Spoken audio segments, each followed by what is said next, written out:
जय हिंद दोस्त। आज हम जैसा कि आप देख पा रहे हैं बिहार, तो बिहार के बारे में हम लोग अध्ययन करेंगे, जिससे हमारे आने वाले एग्जाम में बिहार से बहुत सारे क्वेश्चन आएंगे। जैसे बिहार से रिलेटेड एग्जाम में जैसे बीपीएससी हो गया, बिहार दरोगा हो गया, या बिहार पुलिस, मतलब बिहार से विभिन्न एग्जामों होती है जिसमें बिहार से बहुत सारी क्वेश्चन आती है। एज लाइक बीपीएससी को ले लिया जाए तो डायरेक्टली बिहार से ही 20 से 25 क्वेश्चन, यहाँ तक कि 30 क्वेश्चन बिहार से डाल दिए जाते हैं। तो इसलिए हमको बिहार को पढ़ना और ज़्यादा ज़रूरी हो जाता है। तो हम बिहार के बारे में पढ़ेंगे, इसका स्वरूप कैसा है, इसकी आकृति, इसके बारे में मतलब एक बिहार का छोटा सा नॉलेज लेंगे। तो सबसे पहले हम जानते हैं कि बिहार ये भारत का पूर्वी राज्य है, और इसकी आकृति जो है, तो इसकी आकृति बोलेंगे आयताकार। बिहार की आकृति आयताकार है। सबसे पहले बिहार बना कैसे, इसकी स्थापना कब हुई, इसके बारे में जानेंगे। तो बिहार मुगल साम्राज्य के समय यह बंगाल का, मतलब इसका बंगाल प्रेसिडेंसी का एक हिस्सा था, ठीक है, यानी बंगाल प्रेसिडेंसी का एक हिस्सा था। लेकिन दिसंबर 1911 में दिल्ली के शाही दरबार में इसको एक अलग प्रांत के रूप में गठित करने की व्यवस्था की गई, मतलब घोषणा की गई कि बिहार उड़ीसा के समेत बंगाल से एक अलग प्रांत होगा। और 22 मार्च 1912 को अधिसूचना जारी होती है।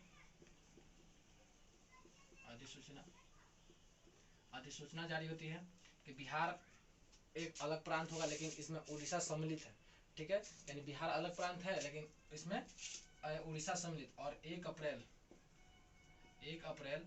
1912 को बिहार एक अलग प्रांत के रूप में स्थापना हो जाता है। इसमें बिहार और उड़ीसा रहता है। बिहार और उड़ीसा एक प्रांत है। और बिहार दिवस 22 मार्च को ही हम बिहार दिवस मनाते हैं, लेकिन बिहार का स्थापना दिवस 1 अप्रैल को मनाते हैं। 22 मार्च को बिहार दिवस इसलिए मनाते हैं क्योंकि इस दिन हमारा अधिसूचना, यानी बिहार अस्तित्व में आया था कि हाँ ये बिहार है कोई राज्य, और 1 अप्रैल को इसकी स्थापना हुई थी। इसलिए बिहार के स्थापना दिवस के रूप में 1 अप्रैल को और बिहार दिवस के रूप में 22 मार्च को मनाते हैं। अब वही 1 अप्रैल 1936 को बिहार से उड़ीसा अलग, बिहार उड़ीसा अलग होगा, यानी बिहार और उड़ीसा अलग अलग राज्य होगा। यानी 1 अप्रैल 1936 को उड़ीसा एक अलग राज्य के रूप में स्थापित हुआ। और फिर कुछ समय बाद 15 नवंबर 2000 को बिहार से अलग होकर झारखंड एक नए राज्य के रूप में आया, और यह बिहार का 46% हिस्सा लेकर, यानी बिहार का 46% हिस्सा लेकर ये झारखंड एक अलग राज्य में बचा, और जो शेष बचा वो हमारा आज का बिहार है, जिसके बारे में हम जानेंगे। तो आज के बिहार का जो क्षेत्रफल है वो हमारा है 94,163 वर्ग किलोमीटर, जो पूरे भारत का क्षेत्रफल का 2.86% है। और बिहार की जनसंख्या की बात किया जाए, तो बिहार की जनसंख्या है 10,40,99,452।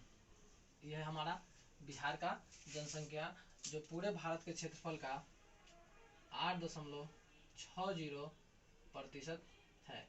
यानी अगर जनसंख्या की बात किया जाए तो यह पूरे भारत का 8.6% है, जबकि क्षेत्रफल की बात किया जाए तो ये भारत के पूरे संपूर्ण क्षेत्रफल का 2.86% दिया हुआ है। अगर क्षेत्रफल की दृष्टि से इसका क्रम देखा जाए तो भारत के राज्यों में इसका 12वां स्थान है, इसका स्थान 12वां है। लेकिन जब जनसंख्या की दृष्टि से देखा जाए तो भारत के राज्यों में इसका स्थान तीसरा है, यानी अगर जनसंख्या से ये तीसरा स्थान पे है, जबकि क्षेत्रफल से 12वां स्थान पे है। अब आते हैं, बात करते हैं जनसंख्या घनत्व। जनसंख्या घनत्व क्या होता है, तो जनसंख्या घनत्व के हिसाब से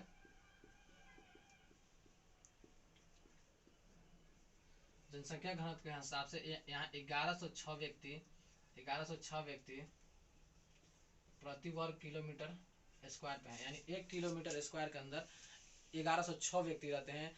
तो यानी हम इस बोल सकते हैं कि जनसंख्या घनत्व से ये भारत के सभी राज्यों से सबसे आगे है, यानी ये जनसंख्या घनत्व के हिसाब से प्रथम स्थान पर है।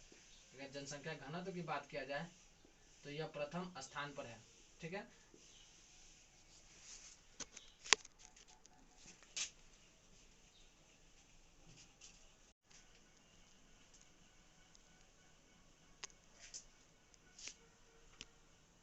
लोग जानेंगे कि बिहार का नाम बिहार क्यों पड़ा, इसके बारे में जानेंगे। तो बिहार, जो आज का ये बिहार है, इसका नाम बौद्ध धर्म से जुड़ा हुआ है, क्योंकि बिहार में बौद्ध धर्म की प्राधान्यता है।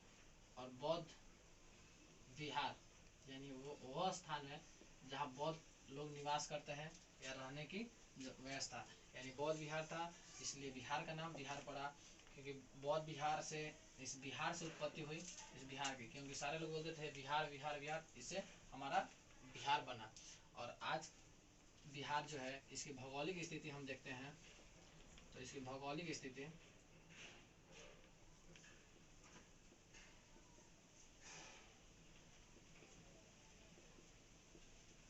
तो इसकी भौगोलिक स्थिति जो है वो है 24 डिग्री 20 मिनट 10 सेकेंड उत्तरी अक्षांश,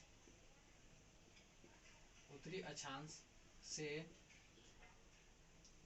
27 डिग्री 31 मिनट 15 सेकेंड उत्तरी अक्षांश तथा 83 डिग्री 19 मिनट 15 सेकेंड पूर्वी देशांतर, देशांतर से 88 डिग्री 7 मिनट 40 सेकेंड पूर्वी देशांतर।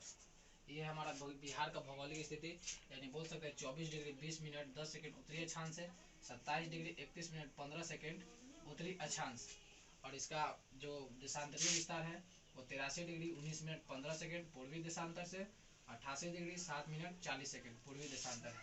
अगर हम बिहार के चौहद्दी को देखा जाए तो बिहार के उत्तर में नेपाल है,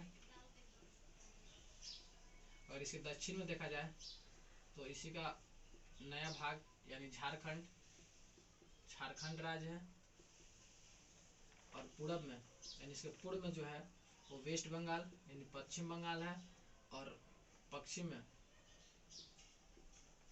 इसके पश्चिम में यूपी यानी हमारा उत्तर प्रदेश है। तो बिहार इन्हीं के साथ अपनी सीमा साझा करती है, ये अंतर्राष्ट्रीय सीमा है, बाकी सब राजकीय सीमा है। तो बिहार के अगर पूछ दे कि किस देश के साथ राष्ट्रीय अंतर्राष्ट्रीय सीमा निर्धारित करती है तो वो है नेपाल। बहुत सारे क्वेश्चन आते हैं कि बिहार निम्न में से किन राज्यों के साथ अपनी सीमा नहीं निर्धारित करती है, तो हम इन 3 राज्यों को याद रखेंगे। उसके बाद जो अलग राज्य होगा उसके साथ बिहार अपना सीमा नहीं निर्धारण करता है। अब बिहार के बारे में थोड़ा सा जानेंगे कि इसमें राजकीय बहुत सारे क्वेश्चन आ जाते हैं कि राजकीय पशु क्या है, राजकीय पुष्प क्या है, राजकीय फल क्या, मतलब ये सब के क्वेश्चन आ जाते हैं। तो हम राजकीय पशु के बारे में जानेंगे। तो इसका राजकीय पशु जो है बैल है।